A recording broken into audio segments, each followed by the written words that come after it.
Kann ich nicht. Muss ich jetzt noch 5-mal sagen. Ja.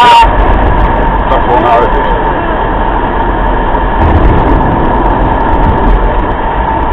So, man hat das Haus.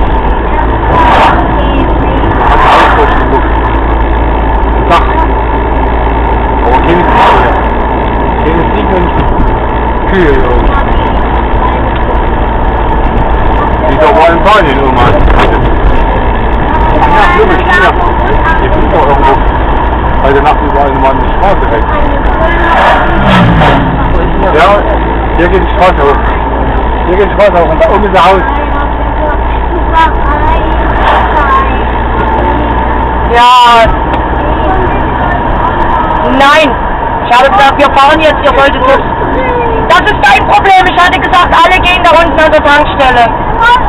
Und du warst nicht, also Pech. Ja, dann musstest du jetzt nicht müssen.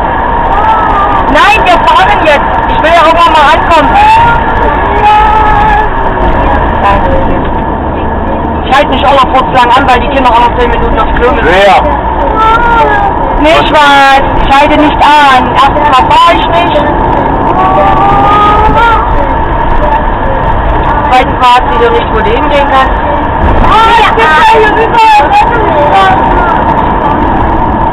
Ich hab euch alle. Ich muss es nicht verstehen, warum meine Kinder nicht einfach mal dort auf die Scheißhäuser gehen können, wo sie sind. Ich war ja du. So. Aber es hat dann nicht. Wer jetzt geht bis Kroatien nicht mehr. Das sind 4 Stunden Autofahrt. Ja? Gut. Nur Gas. Wenn du meinst.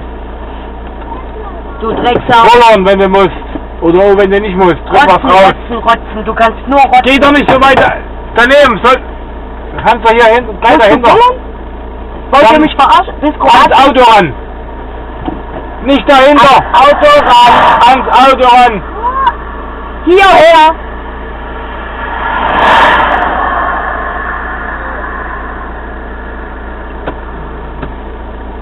So, bis Kroatien nicht mehr. Wieso hat mein Handy?